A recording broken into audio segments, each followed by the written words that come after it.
우리는 참 많은 것들을 준비합니다. 이 땅에 살면서 일어날 일도 준비하지만 혹시나 일어나지 않을 수도 있는 일들을 또 일어날 수 있다고 생각해서 거기에 대한 대비와 준비를 많이 합니다. 그래서 자동차를 사면 뭘 넣습니까? 자동차 보험을 넣습니다. 또 요즘 암이 전 국민 한 30%가 암이래요. 그래서 각자 암보험을 넣기도 합니다. 그래서 우리 사람들은 이렇게 일어날지 모르는 일들을 다양하게 준비해야 하는데 준비했음에도 불구하고 나중에 좀 헛돈 썼다 할 망정 열심히 준비합니다. 지금 우리가 많은 사람들의 대두가 뭡니까? 노인 때를 어떻게 보낼 것인가 100세 시대에 많이 준비를 하죠. 이렇게 하는데 우리가 반드시 일어날 일이 있습니다. 모든 사람에게 누구에게나 공평하게 다 일어날 수 있는 사건이 있는데 그것은 뭡니까? 우리가 잘 알듯이 대통령도 어린 아이를 할지라도 또 모든 이 땅에 태어난 사람들은 한 번 죽는 것은 정해진 것이요 하듯이 정해진 것인데 우리 여기 노후 준비는 지금 많이 하시는 것 같아요. 그런데 죽음을 준비하십니까? 네, 죽음을 준비하셔야 됩니다. 그래서 왜냐하면 죽음으로 끝나는 것이 아니라 죽음 이후에는 변화된 새로운 삶이 있기 때문입니다. 오늘 이 바울은 우리가 읽은 이 본문 말씀을 통해서 그것이 죽음 자들이 어떻게 다시 살아나는지 또 어떠한 몸으로 다시 살아나는지 이것을 우리에게 말씀해 주고 있는데 말씀을 통해서 한번 살펴보기를 원합니다. 부활이 뭐겠습니까? 부활이 죽은 것 사람이 다시 살아나는 것뿐만 아니라 완전한 변화, 완전한 회복인 거예요. 그런데 고린도 교회 사람들은 이 부활을 믿지 않은 것 같습니다. 당시 헬라 세계의 이 철학들이 교회에 들어와서 어떻게 사람이 죽은 사람이 어떻게 살아나느냐, 또 몸이 어떻게 다 썩었는데 회복되느냐 이러한 질문을 가졌던 것 같아요. 그래서 35절에 보면 바울이 이렇게 말합니다. 누가 묻기를 죽은 자들이 어떻게 다시 살아나며 어떤 몸으로 오느냐 하리니 누가 물었다는 거예요. 두 가지 질문이 있죠. 첫 번째는 뭡니까? 죽은 자들이 어떻게 다시 살아날 수가 있겠는가? 죽고 영이 떠나고 죽었을 뿐만 아니라 우리의 몸은 땅속에 들어가서 썩었는데 어떻게 다시 살아날 수가 있는가? 썩은 몸이 어떤 몸으로 다시 올 수가 있는가? 이 사람이 생각하면 도저히 답이 없는 거죠. 그래서 이 바울은 이러한 질문에 대해서 이제 답을 주는 거예요. 답을 주는데 바울이 이렇게 말합니다. 어리석은 자요. 어리석은 자요. 이게 원어를 보면 아주 너희들 이해력이 떨어졌구나. 어떻게 사람이 죽은 몸이 다시 살아나며 어떤 몸으로 그럼 살아난다고 하자. 다 썩어버렸는데 그 몸이 어떻게 조합돼서 나오겠는가. 그래서 제가 어릴 때 이런 게 있었어요. 절대 죽으면 화장하지 말아라. 왜 그렇습니까? 부활해야 되는데 화장하고 다 물에 던져버리거나 땅에 흩어버리면 이게 부활이 될 수 있어요 없어요? 그래서 제가 그 말 듣고 언니들이 하는 말을 듣고 어린 제가 굉장히 무서웠어요. 절대 화장하면 안 되겠구나. 어떻게 죽은 몸이 어떤 몸으로 어떤 몸으로 온 건가? 이게 지금 골치가 아픈 거예요.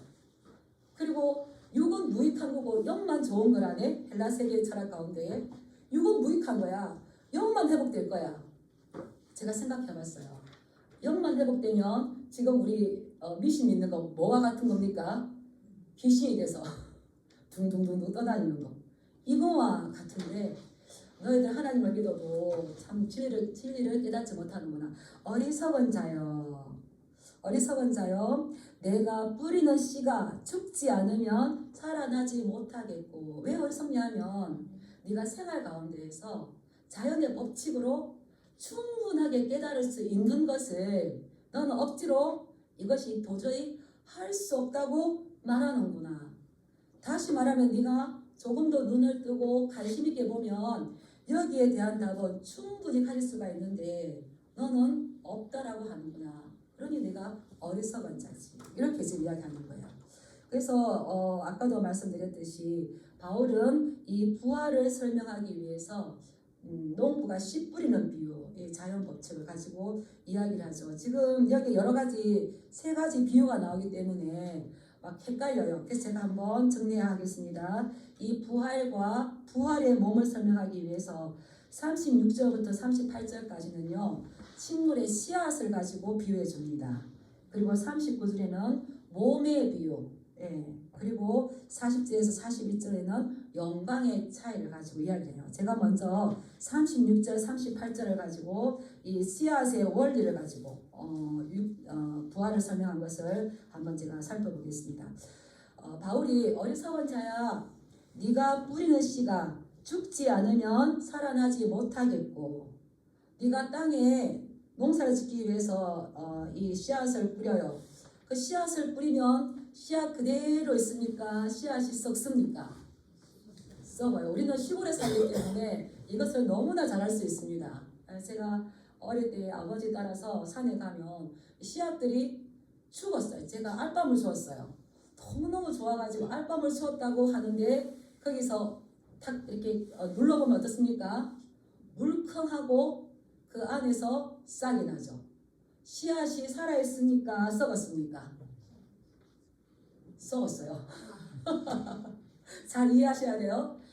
이 씨앗이 땅에 심겨지면 이 습기를 만나서 땅속에서 썩어집니다. 그러면 썩어지면 그 썩어지는 영양분을 받아서 뭐가 납니까? 예쁜 싹이 움돋기 시작합니다.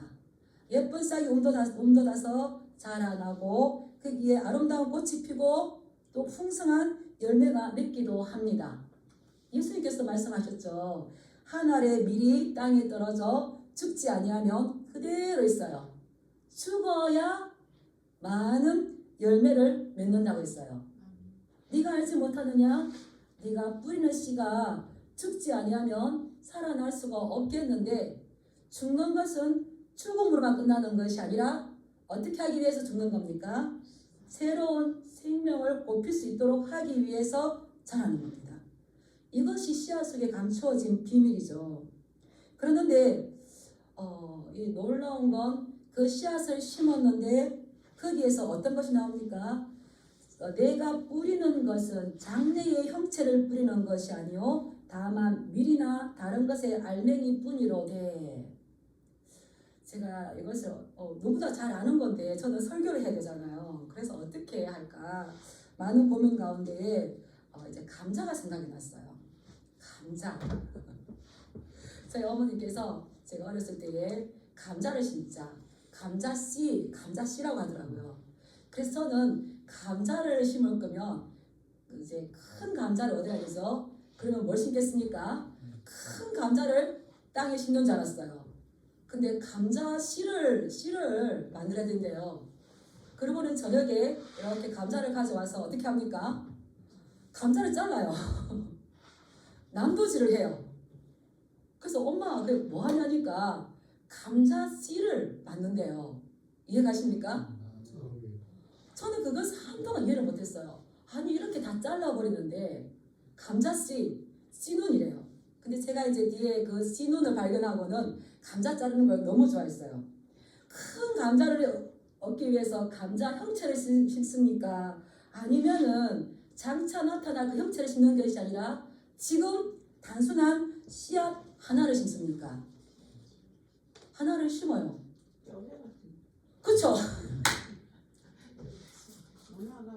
눈을 딱 따갖고. 그렇죠. 제가 어릴 때는 모르니까 이상하다. 엄마가 감자를 난도질을 하는데 이걸 심으신대. 근데 어머니가 딱 보고 감자 눈이 어디에 있나 보고 딱 쪼개가지고 그것을 하늘을 보도록 딱 이렇게 심으시더라고요. 그래서 이 눈이 큽니까 작습니까? 어떤 감자에는 눈이 8개가 나와요.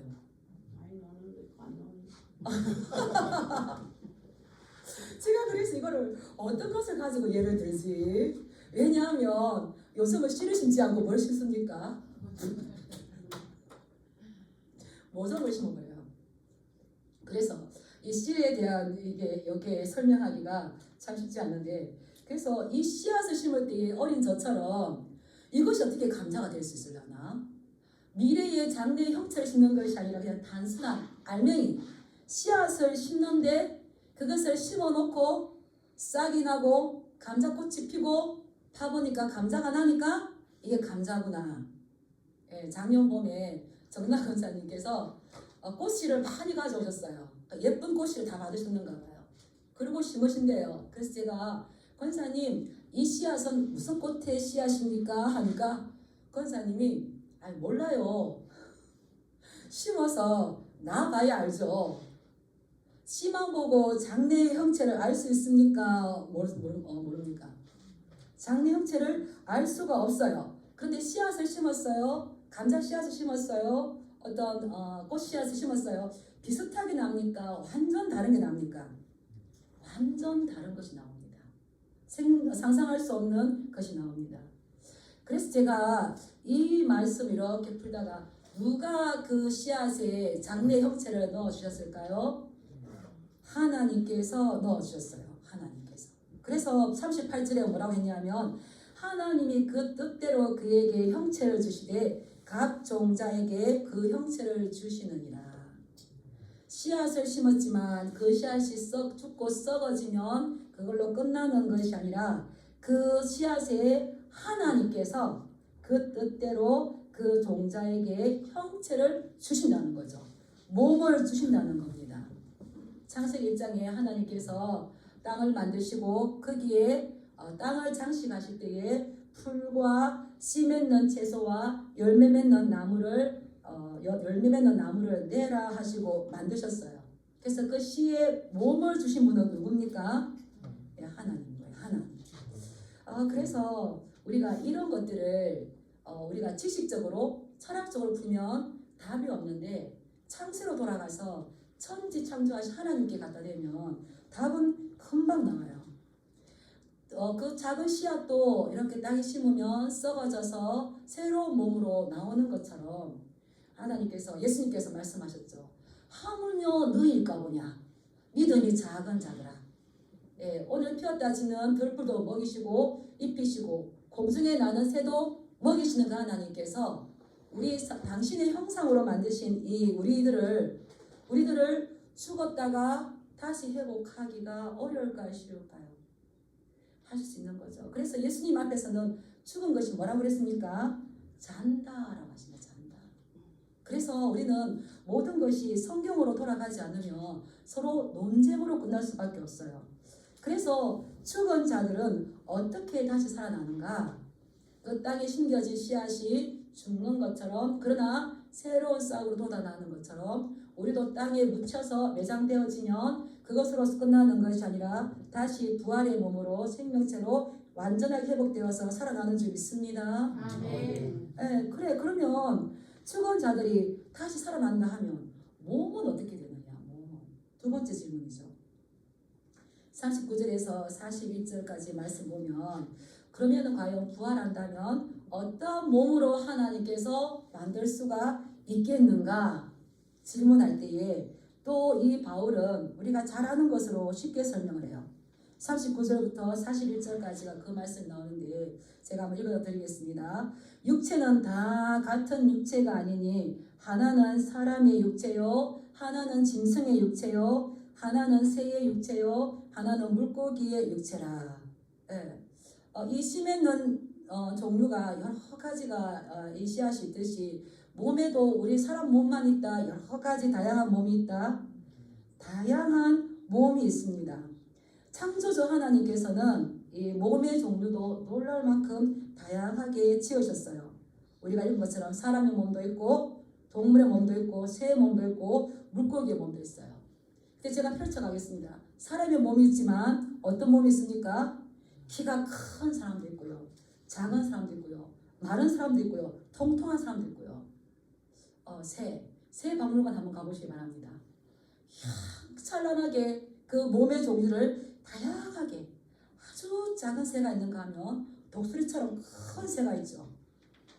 바다에 이 물고기에 있습니다. 몸이 있습니다. 한 종류만 있습니까?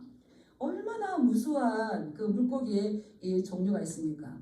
하나님께서 이 육체에 사람의 몸만 있는 것이 아니라 다양하게 만드셨어요. 그런데 이 땅에 있는 것뿐만 아니라 하나님은 또 하늘에 있는 것도 만드셨어요. 우리 하나님은, 이 창조주 하나님은 작품을 만드시기에 탁월하신 분이시죠. 누가 따라가겠습니까? 누가 따라가겠습니까? 우리가 9.11 테러 때에 그 쌍둥이 빌딩이 무너졌잖아요. 그때 제가 EBS 그 방송을 봤었는데 최고의 과학자들이 최고의 기술을 가지고 이 쌍둥이 빌딩이 어떤 바람을 맞아도 쓰러지지 않도록 그렇게 최고의 과학을 지었대요. 그런데 어떻습니까? 밑에서 폭탄을 터뜨려서 무너졌죠. 그렇게 최고로 만들었지만 그 하나님의 작품에 비교할 수 있을까요? 없죠. 그래서 하나님께서는 이 땅의 모든 것들에 몸을 입히시고 형체를 만드셨지만 하늘의 것도 만드셨어요. 예.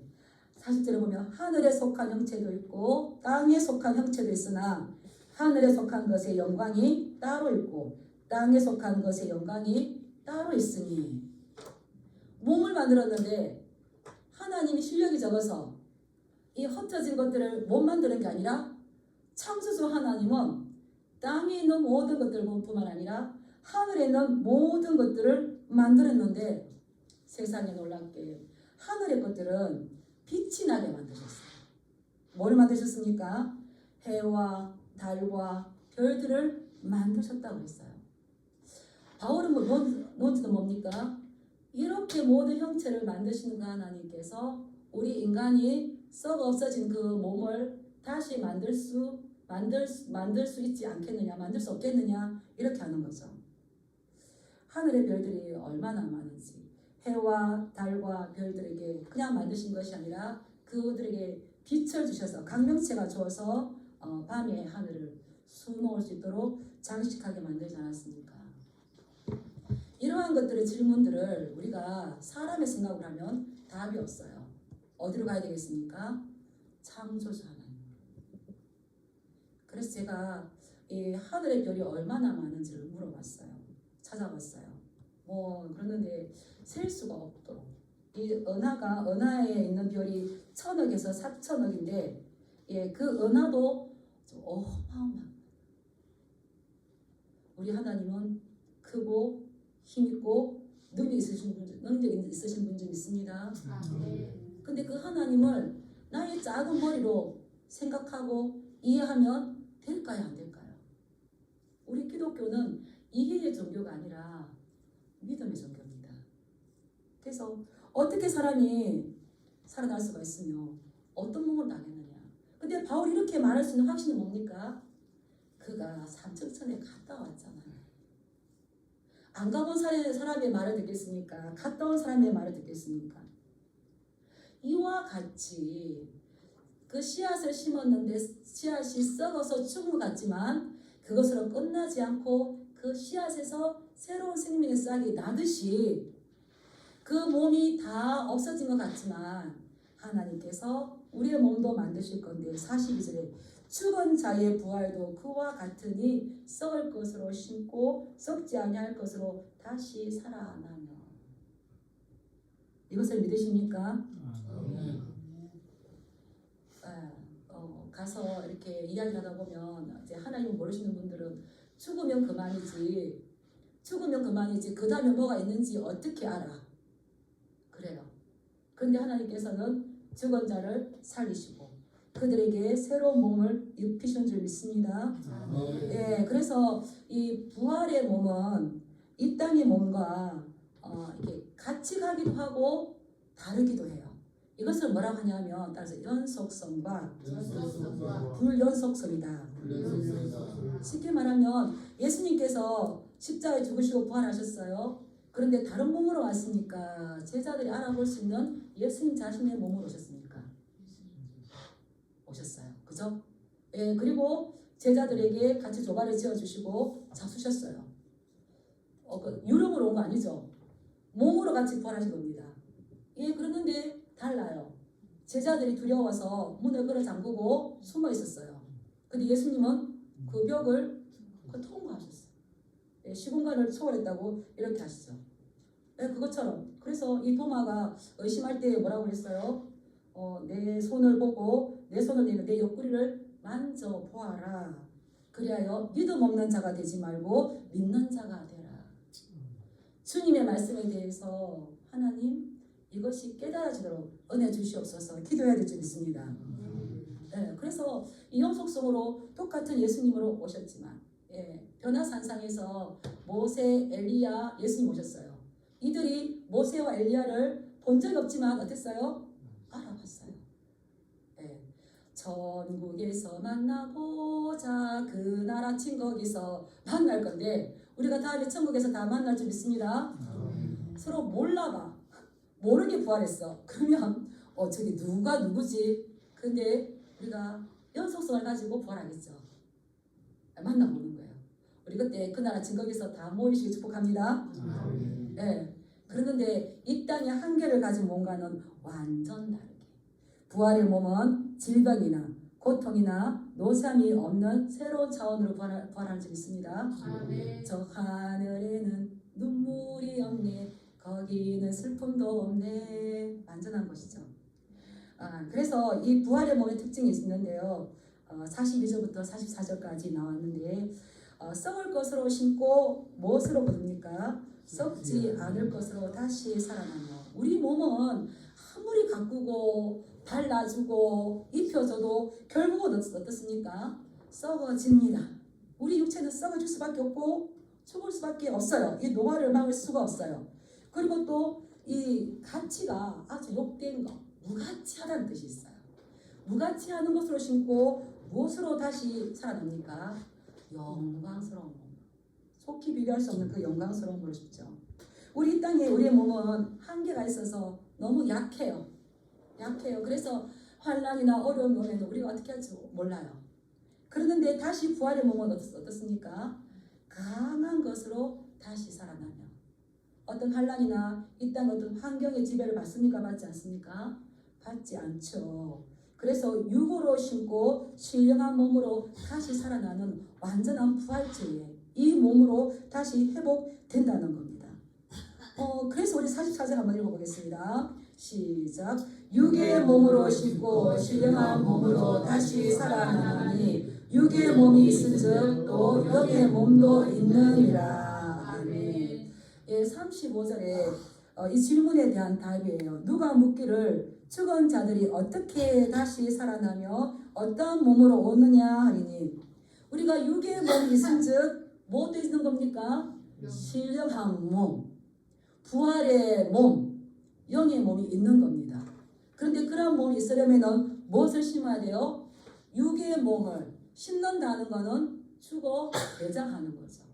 심었을 때에 그 씨앗이 썩어서 끝나는 것이 아니고 새로운 생명이 나듯이 우리는 신령한 몸으로 어떠한 몸으로 오느냐 그게 믿어지냐라고 하지만 바울은 쭉쭉쭉 논증을 하면서 육의 몸으로 너희가 심었지만 예수 그리스도 안에 있는 사람들은 신령한 몸으로 다시 살아나고 육의 몸이 있은즉 영의 몸도 있느니라.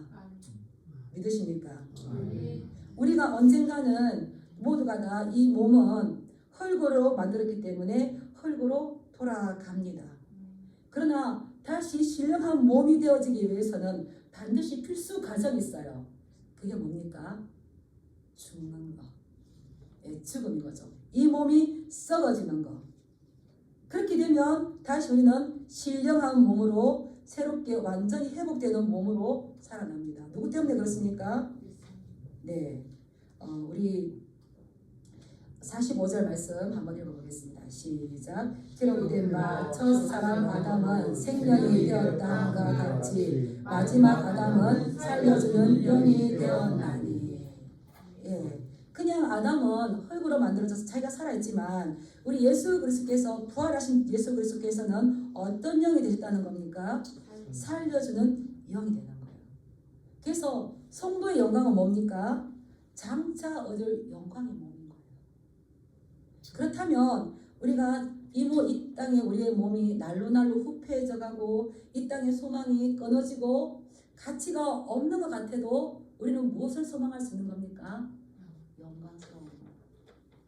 지난번에 어떤 분이 이렇게 하는 말씀을 들었어요. 그분 68세였어요. 살아보니까 아무것도 아니더라. 아무것도 아닌데 너 하고 싶은 대로 해. 너 하고 싶은 대로 돈 아끼지 말고 마음껏 살아. 마음껏 살아라고 하더라고요. 그래서 제가 그것을 보면서 말씀 안 했지만 안타까웠어요. 그런 사람들은 이 연약한 몸, 이 육체의 몸 썩어질 것 아무것도 아니더라. 하나님의 나라 영광스러운 몸을 모르기 때문에 이 땅의 것을 단을 여기기 때문에 내가 젊었을 때 왜 그렇게 살았는지 몰라. 그러면서 지금이라도 나는 내가 하고 싶은 대로 살 거야 하면서 자기의 원함, 자기의 인생의 탐닉을 추구하는 것을 봤어요. 그러나 우리는 영광스러운 몸을 부활될 것을 기다리는 자는 줄 믿습니다. 그래서 우리는 하고 싶은 것이 아니라 해야 할 것을 하며 살아가는 우리 성도님이 되시길 축복합니다. 해야 할 것이 뭘까요? 항상 기뻐하라. 쉬지 말고 기도하라. 범사에 감사하라. 힘든 일 있어요. 놓치지 말아야 될 거 뭘 놓치지 말아야 될까요? 항상 기뻐하시길 축복합니다. 범사에 감사하시기 바랍니다. 그럴 수 있도록 우리가 뭘 해야 될까요? 기도하시기 축복합니다. 느헤미야가 그랬잖아요. 기뻐하는 것이 여호와를 기뻐하는 것이 너희의 힘이니라. 내가 나를 기뻐하고 나의 지장을 모두 중요하죠. 기뻐하고 내가 내 마음대로 이제 살 거야. 그런다고 인생의 끝이 안 옵니까? 아니죠. 하고 싶은 일이 아니라 우리는 그리스도 안에 있는 자, 영광스러운 부활을 꿈꾸는 자이기 때문에 해야 할 일들을 하며 그 말씀을 지키는 것을 즐거워하시기, 그리고 해야 할 일이 우리의 영적 즐거움이 되는 그러한 삶을 사시기를 주님의 이름으로 축복합니다. 예. 그래서 우리는 이 땅에서 연약한 자로, 첫사람 아담에게 속한 자로 마땅하게 죽을 수밖에 없지만 이제 우리는 그러한 자가 아니라 우리 46절 한번 읽어보겠습니다. 시작. 그러나 먼저는 신령한 사람이 아니요 육의 사람이요 그 다음에 신령한 사람이니라. 예, 신령한 사람이 되었는 건데 이건 어떠한 은혜로 되었냐면 우리가 48절 49절 읽어보겠습니다. 시작. 무릇 흙에 속한 자들은 저 흙에 속한 자와 같이 무릇 하늘에 속한 자들은 저 하늘에 속한 이와 같으니 우리가 흙에 속한 자의 형상을 입은 것 같이 또한 하늘에 속한 이의 형상을 입으리라. 아멘. 우리는 흙에 속한 자였지만 예수 그리스도를 믿고 흙에 속한 자에서 어디에 속한 자로 이사를 왔습니까? 하늘에 속한 자로. 이사 오셨습니까? 아멘. 신분의 변화를 가지셨습니까? 흙에 속한 자는, 아담에 속한 사람은 흙으로 만들어졌기 때문에 아무리 공들여도 어떻게 된다? 예, 이렇게 해체될 수밖에 없는 몸이에요. 그런데 거기에서 이동에 이사를 와서 하늘에 속한 자, 살려주는 영을 만났을 때에 예수 그리스도께서 영원하신 분이시므로 그분이 잠자는 자들의 첫 열매가 되셨기 때문에 우리도 부활의 몸으로 입고 하늘에 속한 영원한 자의 삶을 살아갈 줄 믿습니다. 이것이 우리의 소망이 되어야 돼요. 우리가 흙에 속한 자의 형상을 입은 것 같이 예수 그리스도로 인하여서 또한 하늘에 속한 이의 형상을 입으리라. 그래서 예수님께서 신령한 몸으로 오셨을 때에 우리가 그 몸을 제자들이 보고 만족한 것처럼 우리 또한 신령한 몸으로 다시 회복될 건데 우리는 지금 이 땅이 제가 얼마 전에 만났던 그분처럼 너무 인생이 아까워. 그냥 이제부터는 내 마음대로 할 거야. 나를 위해 쓸 거야. 그러시는 것이 아니라 우리는 무엇을 생각해야 되겠습니까? 마지막 날에 우리가 죽음을 생각할 때에 그리고 그 뒤에 부활이 있다고 생각할 때에 이 땅에 집착을 내려놓을 수 있는 줄 믿습니다. 용서할 수 없는 그 사람을 용서할 수 있는 줄 믿습니다. 사랑할 수 없는 그 사람을 사랑할 수 있는 줄 믿습니다. 제가 얼마 전에 큰 경험을 했잖아요. 너무 감사해요. 너무 감사해서 정말이구나. 오는 거는 순서가 있지만 가는 건 순서가 없는데 너만 그렇고 나는 안 그래. 우리 그렇잖아요. 하나님이 그렇게 하실 거야. 가로하고 나는 빼고 너 이렇게 하잖아요. 근데 저는 이번에 누구 나에게 공평하게 다가오는구나. 문제는 내가 알지 못했을 때에. 그러나 그때에도 우리가 그 나라에 들어가기 위해서 따라했습니다. 오늘이 내 인생의 마지막이다. 정말 온전히 신앙을 가지고 살아갈 때에 부활을 소망할 수 있고요. 부활을 소망할 때에 죽음이 불행이나 저주가 아니라 죽음을 통하여서 하나님 나라에 들어가기 때문에 죽음은 가장 큰 축복이라는 것을 믿을 수 있는 줄 믿습니다. 아멘. 그래서 바울이 고린도후서 5장에서 이렇게 이야기했잖아요. 만일 땅에 있는 우리의 장막집이 무너지면 하나님께서 지으신 집 곧 손으로 지은 것이 아니요 하늘에는 영원한 집이 우리에게 있는 줄 아느니라. 참으로 우리가 여기서 탄식하며 하늘로부터 오는 우리의 처소로 덧입기를 간절히 사모하노라. 우리가 중년의 복도 중요하고 노년의 복도 중요하지만 더 중요한 건 죽음의 복이고요. 또 더 중요한 건 그 이후에 우리가 부활의 몸이 되었을 때에 완전한 회복, 그 나라에 합당한 자의 삶을 사모하시면서 이 땅에서 하늘에 속한 자의 그 삶을 살아내시길 주님의 이름으로 축복합니다. 아멘. 잠시 우리 기도하시겠습니다.